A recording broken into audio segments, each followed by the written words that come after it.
Hello, everyone. Welcome to the very first episode of Clear English Practice. I'm King. And I'm Sarah. We are so happy you are here. On this channel, we help you speak English clearly, naturally, and with confidence. We don't just teach grammar rules, we practice real conversations. Exactly. And today we have the perfect topic for our first episode: how to introduce yourself. It sounds simple, right? Hello, my name is. But actually, many people get nervous when meeting someone new in English. That's absolutely true, King. In fact, I remember when I first started learning languages, introducing myself was one of the scariest parts. You worry about your pronunciation, about saying the right things, about making a good impression. And you know what? That nervousness is completely normal. Even native speakers sometimes feel awkward when meeting new people. But the good news is that there are some simple phrases and techniques that can make introductions so much easier and more natural. So today, we're going to listen to a natural conversation between King and me. Then we'll break down the key phrases, explain why they work, and give you lots of examples so you can use them yourself. We'll also talk about body language, tone of voice, and cultural tips that will help you make a great first impression. And at the end, we have a special challenge for you, so make sure you stay until the end. All right, let's start with the conversation. Imagine Sarah and I are meeting at a coffee shop for the first time. Listen carefully to how we introduce ourselves. Hi there, is this seat taken? No, it's free. Go ahead. Thanks. I'm King, by the way. Nice to meet you, King. I'm Sarah. Nice to meet you too, Sarah. What brings you here today? Oh, I'm just catching up on some reading. I love this cafe. It's so quiet. What about you? I'm actually working on a new project. I'm a graphic designer, so I like working in creative spaces. That's amazing. I've always admired designers. I work in marketing myself. Oh, really? We probably have a lot in common then. Okay, that was a simple, friendly introduction. Did you notice how natural it felt? Yes, and that's the key word, natural. We didn't use complicated words or long explanations. We kept it simple and friendly. Let's break down what just happened. The first thing I said was, "Hi there, is this seat taken?" This is a very common way to start a conversation in a public place. Right. You could also say, "Excuse me, is anyone sitting here?" Or, "Mind if I sit here?" These are all polite ways to approach someone. And Sarah said, "No, it's free. Go ahead." Simple and welcoming. And then I introduced myself. I'm King, by the way.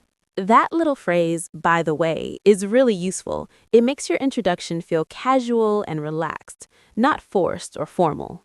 Exactly. And Sarah responded with, "Nice to meet you, King. I'm Sarah." This is the classic safe response. You can never go wrong with "nice to meet you." But here's a pro tip. When you repeat someone's name, like I said, "Nice to meet you, King," it shows you're paying attention and it helps you remember their name. That's such a good point, Sarah. Now, let's look at the 3 key phrases we promised to teach you today. The first phrase is, "What brings you here today?" This is such a useful question. Let me explain why.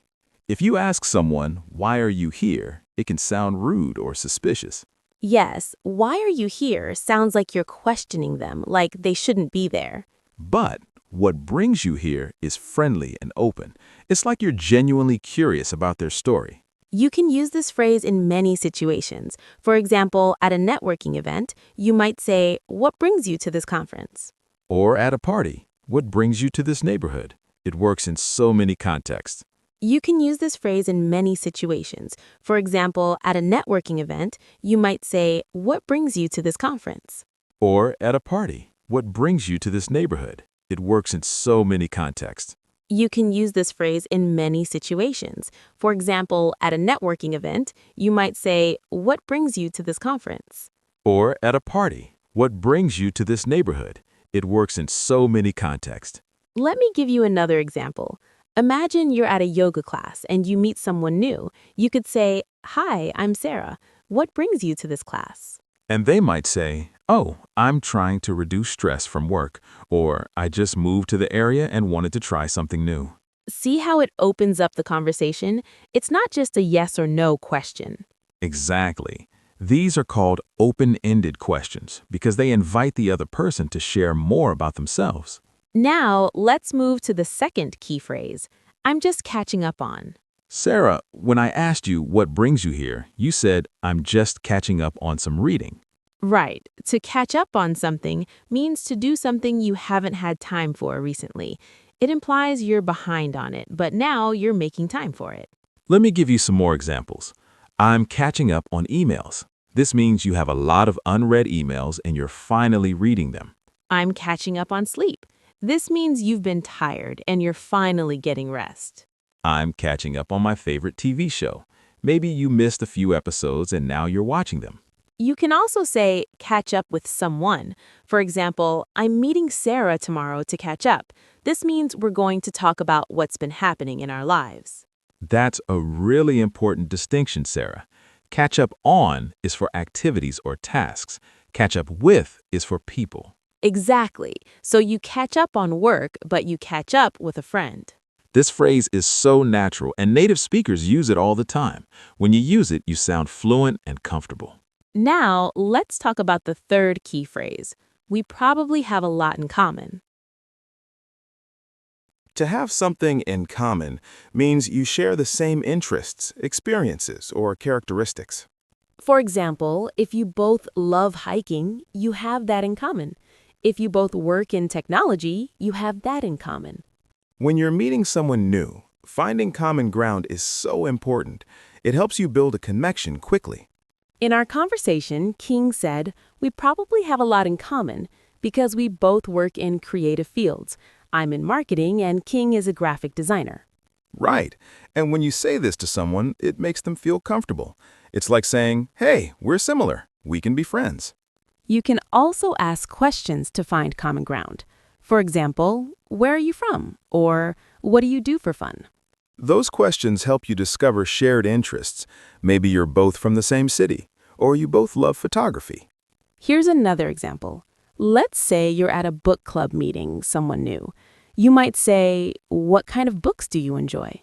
And if they say mystery novels and you love mysteries too, you can say, oh, we have that in common. I love mysteries too. See how that creates an instant bond? It's simple, but powerful. So let's review our 3 key phrases one more time. Number 1. What brings you here? Use this instead of why are you here to sound friendly and curious. Number 2, I'm just catching up on. Use this to talk about activities you're doing to get back on track. Number 3. We have a lot in common. Use this to build connections with people you meet. Now, King, I think we should talk about some practical tips for introductions beyond just the words. Great idea, Sarah, because communication isn't just about what you say, it's also about how you say it. First tip, eye contact. When you're introducing yourself, make eye contact with the other person. It shows you're confident and interested. But be careful. Don't stare. In Western cultures, comfortable eye contact means looking at someone for a few seconds, then looking away briefly, then back again. In some cultures, too much eye contact can feel aggressive. So if you're learning about a specific culture, it's good to research their customs. Second tip, smile. A genuine smile makes you appear friendly and approachable. Yes, even if you're nervous, smile. It actually helps you feel more relaxed, too. Third tip, speak clearly and at a moderate pace. Don't rush through your introduction. When people are nervous, they tend to speak very fast. Slow down. Take a breath. There's no rush. Fourth tip, use the other person's name during the conversation. We mentioned this earlier, but it's worth repeating. When you say someone's name, it shows respect and helps you remember it. For example, that's interesting, King, or I agree with you, Sarah. Fifth tip, ask follow-up questions. Don't just introduce yourself and stop. Keep the conversation going. If someone says they're a teacher, you might ask, what grade do you teach, or what subject? These questions show you're genuinely interested in learning about them. Now, let's talk about different contexts for introductions. The way you introduce yourself at a job interview is different from how you introduce yourself at a party. Exactly. Let's start with a formal introduction, like at a business meeting or interview. In a formal setting, you might say, good morning, my name is Sarah Chen. I'm the marketing director at TechVision. It's a pleasure to meet you. Notice how Sarah used her full name, her title, and her company.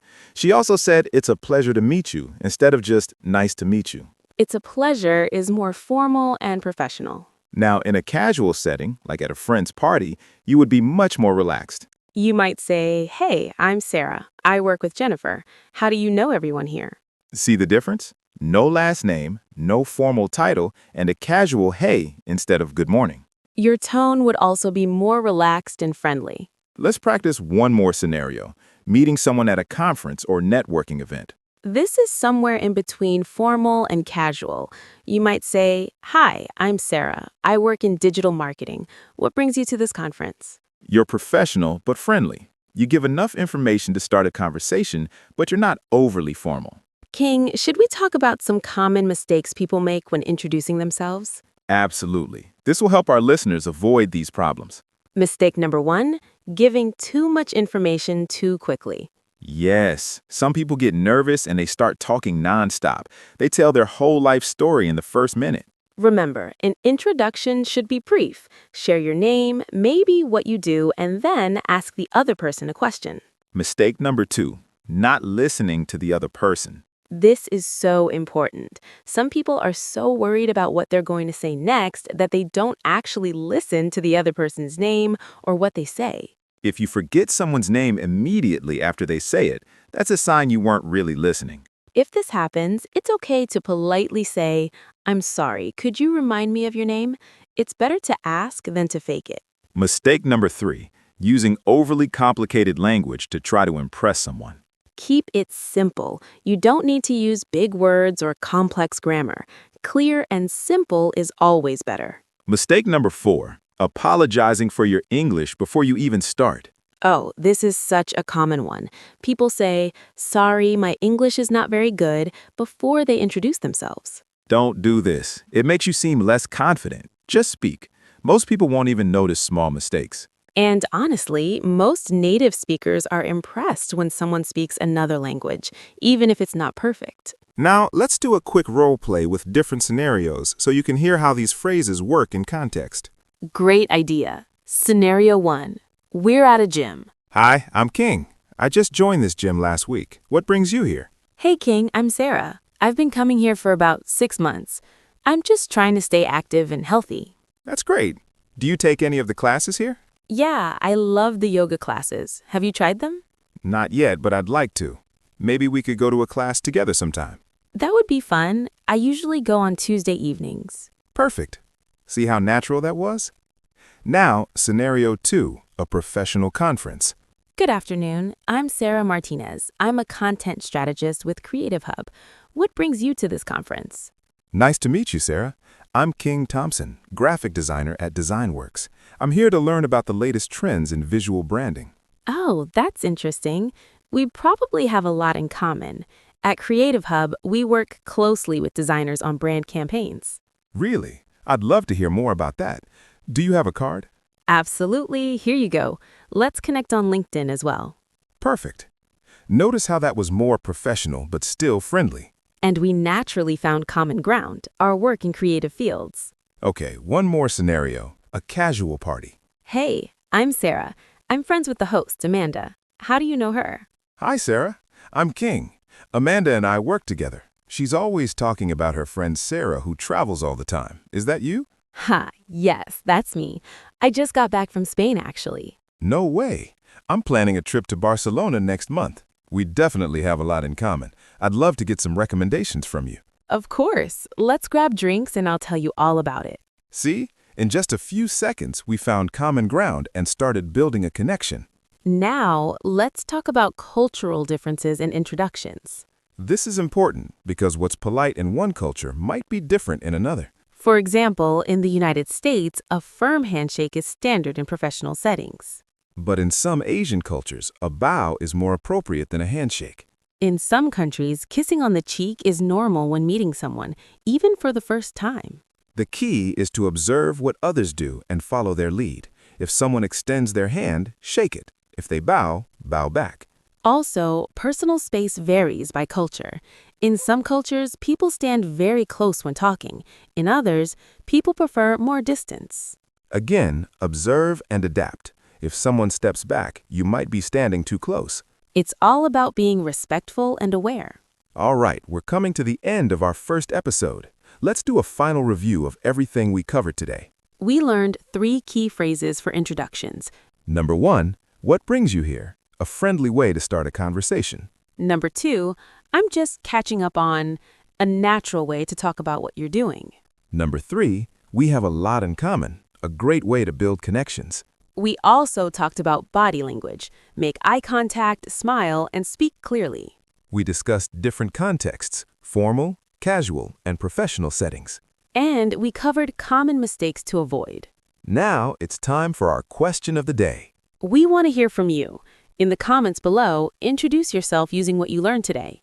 Tell us your name, something you enjoy doing, and use one of our 3 key phrases. For example, "Hi, I'm Sarah, and I enjoy traveling. I'm currently catching up on planning my next trip."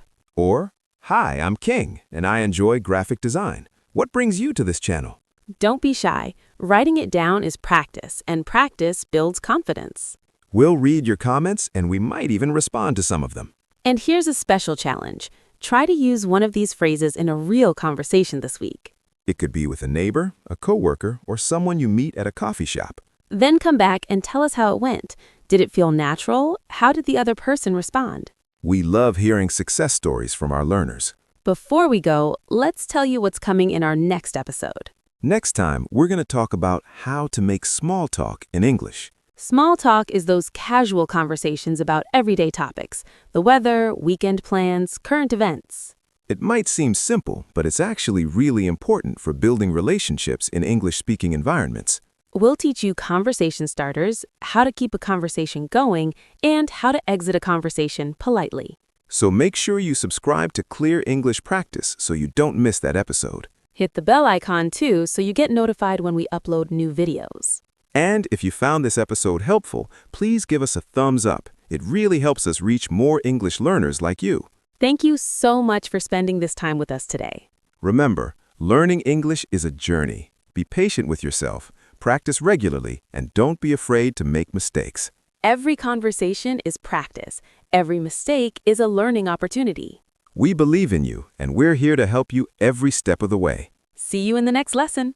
Until then, keep practicing. Goodbye, everyone. Goodbye.